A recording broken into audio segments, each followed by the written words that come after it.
Bonjour à tous, on se retrouve pour faire du pouring sur un cercle comme ça, vous savez, les dessous de verre de chez Action que j'avais acheté il y a quelques temps. Alors, pour faire du pouring, soit vous pouvez acheter du medium pouring comme ça à Action, que vous diluez avec de la peinture acrylique. Ici, c'est ce que j'ai fait, la peinture est déjà diluée. Elle est un peu épaisse d'ailleurs, je vais en remettre un peu. Voilà.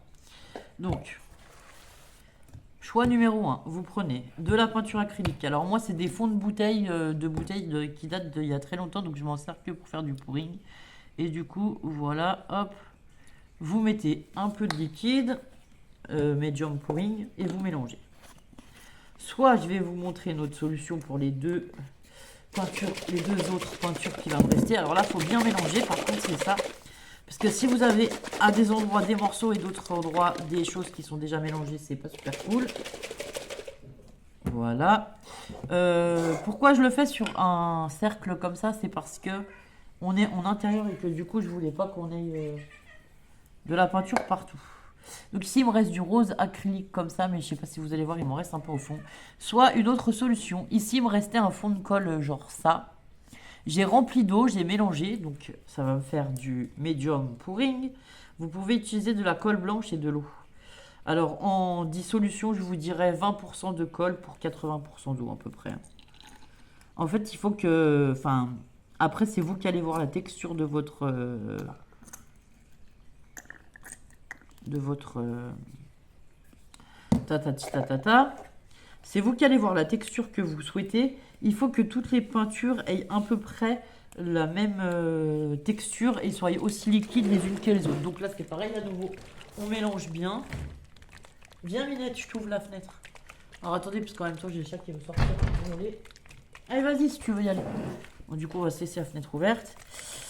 Donc une fois que c'est bien mélangé, hop, on va laisser celui-là. Et ensuite, c'est pareil, j'avais du orange nacré comme ça, enfin, c'est irisé. Alors j'espère que ça va couvrir. Bon, je suis partie sur une toile grise, je prends pas beaucoup de risques. Là, je pense qu'il y en a assez. Non, tu montes pas sur le bureau s'il te plaît, c'est pas le moment. Alors voilà, le chat sur le bureau quand je fais de la peinture, c'est une mauvaise idée. Je pensais qu'elle voulait sortir, mais non, je crois qu'elle veut venir sur le bureau en fait. Donc pareil, celui-là, on va le mélanger bien correctement. On va essayer de pas faire de catastrophe. Et donc j'ai pris un tout petit support parce qu'on est en intérieur. Si je le fais en extérieur, quand il fait beau, ça m'arrive de faire des pourrings en extérieur. Par contre, le problème c'est que il faut savoir que si vous les laissez sécher dans votre jardin, il peut y avoir des choses qui se collent dessus que vous ne voulez pas, des moucherons, je sais pas, des petites choses qui volent dans la nature. Donc une fois que vous avez bien mélangé, eh ben on va y aller. On va mettre de la peinture, voilà, comme ceci. Hop. Ensuite, on va mettre du jaune. Là, je vous montre une réalisation qu'on peut faire, hein, mais il y en a des... Il y a beaucoup de sortes de réalisations qu'on peut faire. Donc là, je vais faire plutôt des ronds, hein, on est d'accord.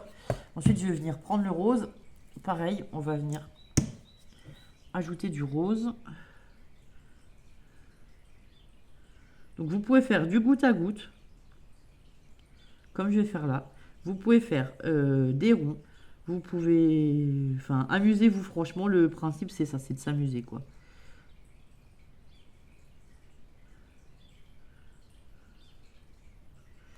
Hop, on va rajouter un peu de jaune. Parce qu'en fait, le rose et le orange ne se mélangent pas vraiment.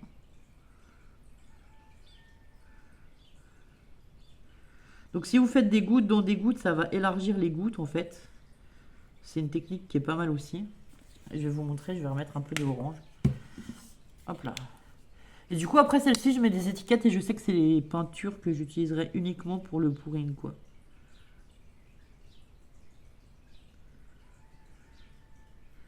Et donc, c'est mes fins de bidon, hein, où il reste pas grand-chose. Et du coup, j'ai décidé de les utiliser comme ça. Pour recouvrir des tableaux ou de plus petites surfaces. Moi, j'en ai déjà fait hier 3 ronds comme ceci. Et je vous montrerai, je sais pas s'ils sont secs, mais je vais essayer de vous montrer ce que ça donne. Pour qu'on puisse... ensuite, moi, je voulais faire un triptyque avec, voilà. Donc là, soit vous laissez comme ça, et vous basculez la peinture afin qu'il y ait de la peinture de partout. Vous voyez, un peu comme ceci. Alors moi je mets dans un petit carton parce que c'est pareil, c'est vachement plus pratique à basculer. Bon, alors le orange là, il est par exemple beaucoup plus liquide que le reste des couleurs. Du coup, il se verra moins, quoi. Je mets toujours un papier blanc en dessous. C'est pareil, les papiers qui sont dessous, si vous voulez. Moi, je mets des papiers scrap, alors qui sont quand même assez épais, afin de pouvoir les récupérer à la fin. Si vous le souhaitez, vous pouvez faire ça. On peut récupérer les papiers patouilles qui sont au fond. Voilà, alors moi je vais mélanger un petit peu comme ça. Et ensuite je vais prendre alors un pinceau, un cure-dent ou quelque chose. Hop, j'ai celui-là. Ça c'est les pinceaux pour les ongles, vous savez normalement, que j'ai commandé la dernière fois. Et là je vais venir étirer la peinture à certains endroits afin que ça fasse des formes en fait. Donc là il faut y aller tranquillement. Moi je le fais comme ça, hop. Du coup le pêche on le verra pas beaucoup mais c'est pas grave. Et on peut même faire... Par exemple, voilà, en tournant comme ça, ça nous fait des effets. Donc après ça, va falloir le laisser sécher. Je vous conseille de le laisser bien sécher. Plus vous allez le laisser tranquille pour qu'il sèche. On aurait pu le sécher au sèche-cheveux, c'est vrai. Mais moi, je vais le laisser sécher naturellement plutôt.